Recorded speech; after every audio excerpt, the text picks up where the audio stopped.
नमस्कार दोस्तों, स्वागत है आपका आज के इस वीडियो में। हमारे भारत के इतिहास में न जाने कितने महान राजा आए और चले गए, मगर एक ऐसा राजा था जिसके बारे में बात किए बिना हम इतिहास को अच्छे से समझ ही नहीं सकते। दोस्तों, मैं बात कर रहा हूँ चक्रवर्ती अशोक सम्राट की। मौर्य एम्पायर को सबसे ताकतवर और पीसफुल साम्राज्य बनाने का क्रेडिट इन्हीं को दिया जाता है। मगर सोचने वाली बात यह है कि ऐसे और भी तो राजा थे जिन्होंने अपने एम्पायर को बड़ा बनाया था। तो फिर अशोक में ऐसी क्या खास बात थी कि हम उन्हें आज तक याद करते हैं। दोस्तों, एक टाइम पर अशोक अपनी क्रूरता के लिए इतने विश्व प्रसिद्ध थे कि उनका नाम चंड अशोक पड़ गया था, जिसका कि लिटरल ट्रांसलेशन है ब्रूटल अशोक। मगर फिर उनकी लाइफ में एक ऐसा इवेंट हुआ कि भारत का इतिहास और उनका जीवन पूरी तरह से बदल गया। चलिए दोस्तों, आज के इस वीडियो में समझते हैं अशोक सम्राट के जीवन की पूरी कहानी को। मगर उससे पहले आपका स्वागत है किशिक टॉक्स में, जहां पर हम इतिहास की सबसे इंटरेस्टिंग स्टोरीज को आसान भाषा में डिकोड करते हैं। दोस्तों, इस कहानी की शुरुआत होती है साल 306 बीसी से, जब अलेक्जेंडर द ग्रेट अपने दुनिया को जीतने के सपने को लेकर के मैसेडोनिया से इंडिया आने की कोशिश करता है। मगर उस टाइम पर भारत के मगध की नंद डायनेस्टी इतनी ज्यादा वर्ल्ड फेमस थी कि उनके खौफ भर से ही अलेक्जेंडर भारत में कुछ खास हासिल नहीं कर पाया। मगर हाँ, अलेक्जेंडर ने कुछ हमले जरूर किए, जिसकी वजह से नंद डायनेस्टी की भारत पे पकड़ थोड़ी सी कमजोर हो गई। और फिर इस बात का फायदा उठाया साल 320 बीसी में चंद्रगुप्त मौर्य ने।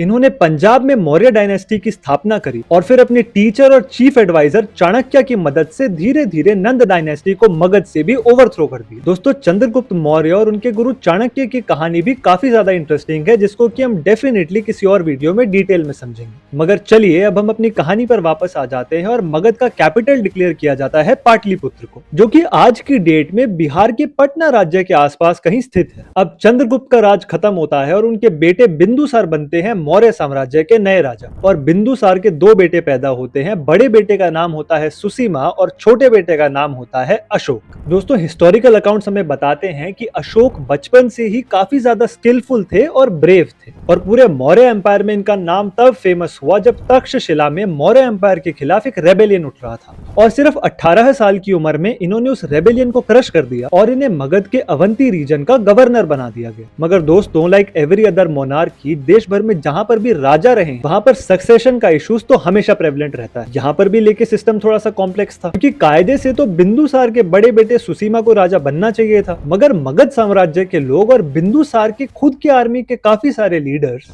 सुसीमा को नहीं बल्कि अशोक को एक लीडर बनने के लिए फिट समझते थे। दोस्तों, यहाँ प्रॉब्लम ये थी कि सुसीमा की मदर एक रॉयल फैमिली से आती थी, वो एक प्रिंसेस थी, और अशोक की मदर एक कॉमन फैमिली से हेल करती थी।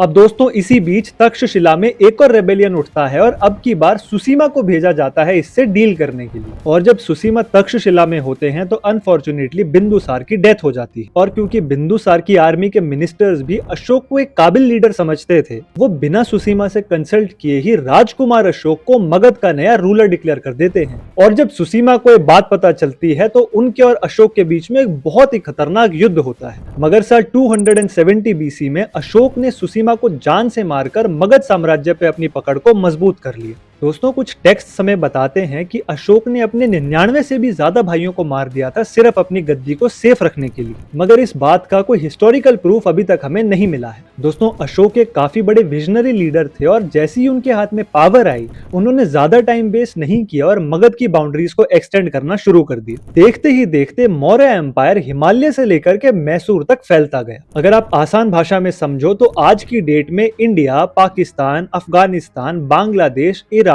और चाइना के कई एरियाज अशोक ने मगध साम्राज्य के अंतर्गत ले लिए थे। आप अंदाजा लगा ही सकते हो कि कितनी ज्यादा स्पीड और स्केल से अशोक इस तरह के एनेक्सेशंस को करे जा रहे थे। मगर अशोक अपने एम्बिशन की वजह से एक रेपिटेटिव साइकिल में फंस गए थे, क्योंकि दोस्तों उस टाइम पर राजाओं के लिए रेवेन्यू का सिस्टम केवल लैंड टैक्स हुआ करता था। और अपने एम्पायर को इतनी ज्यादा तेजी से बढ़ाने की वजह से अशोक का काफी ज्यादा पैसा लगता था। तो रेवेन्यू बढ़ाने के लिए उन्हें और भी एरियाज को एनेक्स करना पड़ता था, जिसमें कि फिर खर्चा हो जाता था और उन्हें फिर से और एनेक्सेशंस करनी पड़ती थी एंड सो ऑन। चक्रवर्ती अशोक सम्राट काफी ज्यादा ब्रूटल और क्रूल माने जाते थे और उन्होंने एक ऐसी जेल बनवाई हुई थी जहां पर वो सत्ता के खिलाफ बोलने वाले और मौर्य एम्पायर के खिलाफ रेबेलियन करने वालों को एक जगह इकट्ठा करते थे और उन्हें नाना प्रकार के तरीकों से टॉर्चर करके उनका एग्जाम्पल बनाते थे। काफी हिस्टोरियंस इस जेल को अशोक्स हेल भी कहते हैं। मगर साल 260 BC में हमारी कहानी में एक बहुत इंटरेस्टिंग मोड़ आता है। दोस्तों, ये वही साल था जब अशोक अपने पड़ोसी राज्य कलिंग पर हमला कर देते हैं। ये वॉर काफी लंबा चला था और अशोक अपनी आर्मी को इस वॉर में फ्रंट से लीड कर रहे थे। हालांकि कलिंग की आर्मी ने काफी टफ फाइट दी, मगर आखिरकार अशोक ने कलिंग को पूरी तरह से डिस्ट्रॉय करके इस वॉर को जीत लिया। मगर इस वॉर के आउटकम्स काफी ज्यादा हॉरिफिक थे,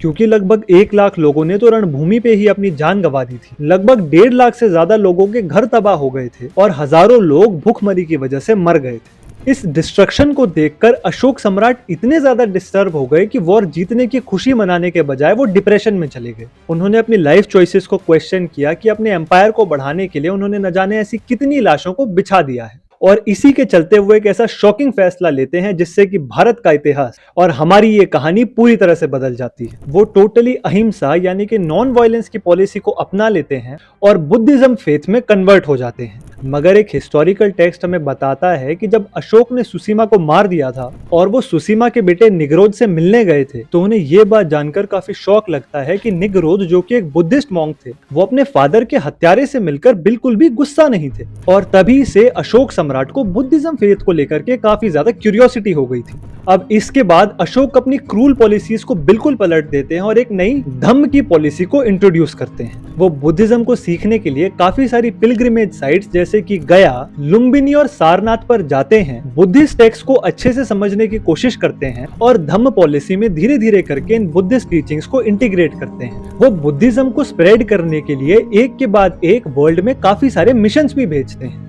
हिस्टोरिकली देखा जाए तो अशोक के द्वारा भेजे गए ये बुद्धिस्ट प्रमोटर्स की वजह से ही आज की डेट में चाइना, श्रीलंका, जापान और मैसेडोनिया जैसे कई देशों में आज की डेट में बुद्धिज्म एक प्रेवलेंट रिलीजन है।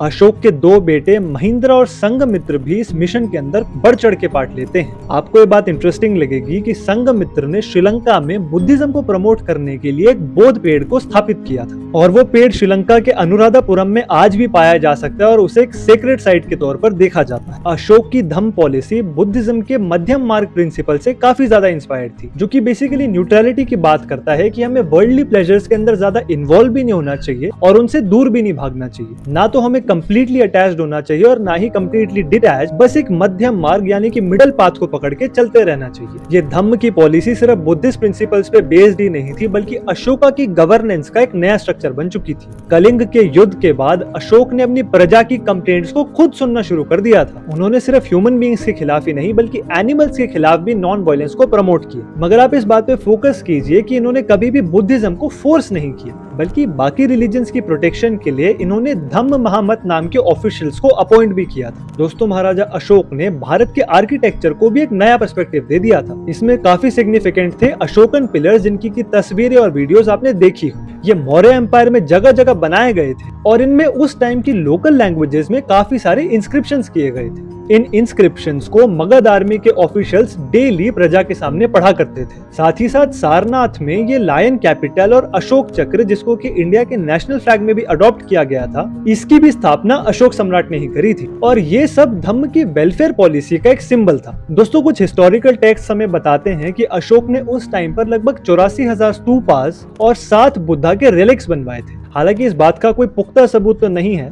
मगर जो बात कंफर्म्ड है वो ये है कि यूनेस्को की world heritage site Sanchi stupa और महाबोधि गया टेम्पल को भी अशोक सम्राट ने ही बनवाया था। चक्रवर्ती अशोक की लाइफ की तरह ही उनकी डेथ के बारे में भी कुछ सवाल उठाए जाते हैं, मगर कलेक्टिवली ऐसा माना जाता है कि साल 232 BC के आसपास इनकी डेथ नेचुरल कॉजेस की वजह से हो गई थी। दोस्तों, ये बात तो माननी पड़ेगी कि चक्रवर्ती अशोक सम्राट जैसा राजा ना तो भारत के इतिहास में पहले आया था और शायद दोबारा कभी आ भी नहीं पाया। और अशोक के मरने के बाद मौर्य साम्राज्य भी ज्यादा देर तक संभल नहीं पाया, क्योंकि सबसे पहले तो भारत देश में फॉरेन इन्वेजन्स काफी बढ़ गए और मौर्य एम्पायर में कोई काबिल रूलर नहीं उभर पाया। दोस्तों, अगर आपको ये आज का वीडियो इंटरेस्टिंग लगा तो आप मेरा ये वाला बिहार रेवोल्यूशन के बारे में वीडियो भी चेकआउट कर सकते हैं। और अगर कंटेंट इन्फॉर्मेटिव लगा तो लाइक करना, शेयर करना, कमेंट करना और सब्सक्राइब करना मत भूलना किशिक टॉक्स को ऐसी और इंटरेस्टिंग वीडियोस के लिए।